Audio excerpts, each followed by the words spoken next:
I take pleasure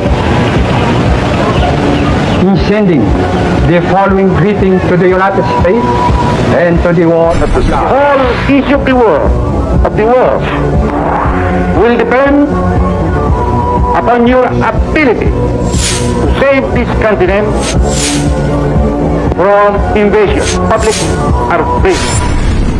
Buhat noon hanggang ngayon na naitayo natin ang bagong Republika ng Pilipinas. Kamatayan, sapagkat ang kamatayan may matamis, katulad ng tinurang ating mga bayani. Jackson swears in Vice President Sergio Osmeña as President of the Philippine Commonwealth. We need immediate relief and financial assistance to tide us over. Most of all, we need a close trade relationship with United States. The Filipinos are grateful and have a deep affection for America.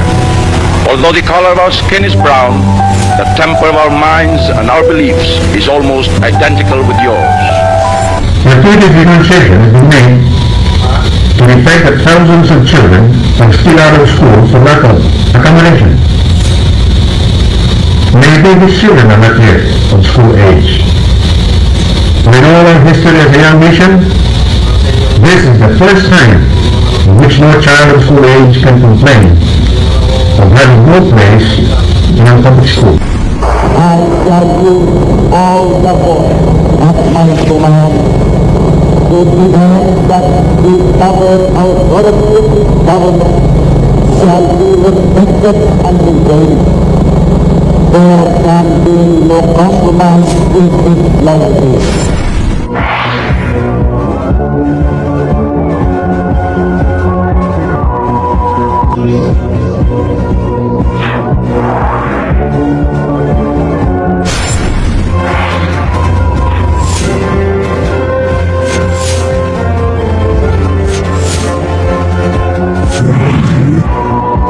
Ferdinand E. Marcos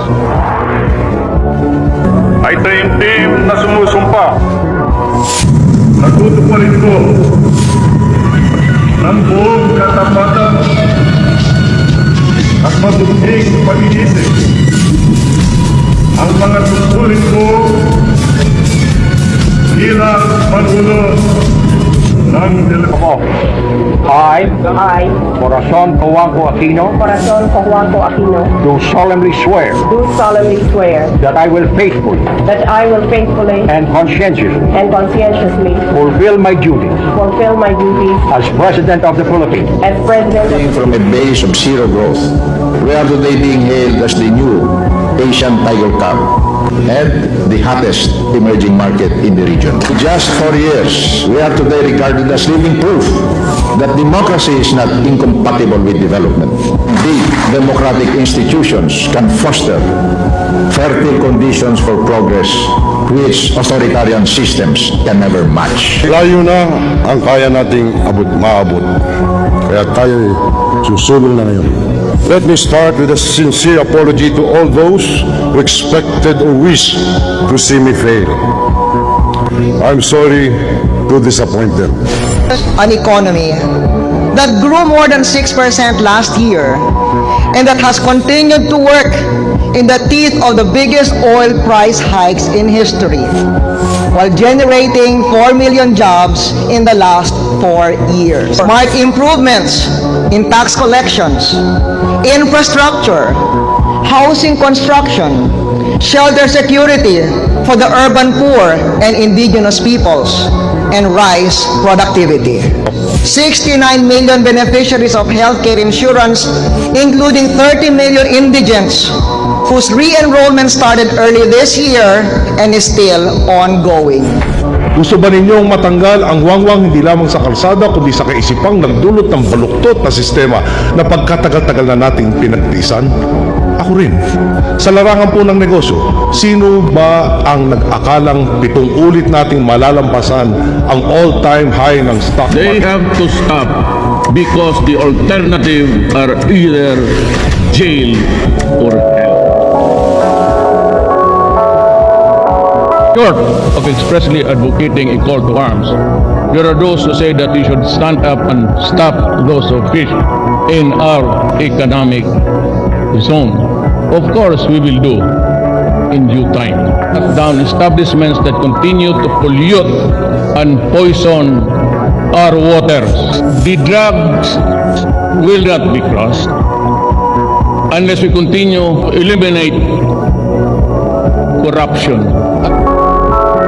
I have met the enemy face to face, and sadly, the enemy is.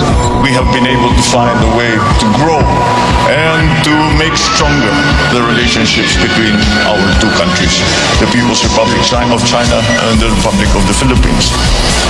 In many ways, the signing of the diplomatic agreement between the People's Republic and the Republic of the Philippines in 1975 was just a formalization or normalization of an informal relationship that has been shown to go back at least to the Tang Dynasty. And that is how long the relationship between the Philippines and China has been going on, and this is at very many levels. And with the addition now of with the decision in 1975 of the signing and normalization of diplomatic relations between our two countries, we formalized that informal relationship and added another facet to our dealings, in that we added government to government, and that has been something that I believe has been very advantageous to both our countries. And so how do I see the future between China and the Philippines?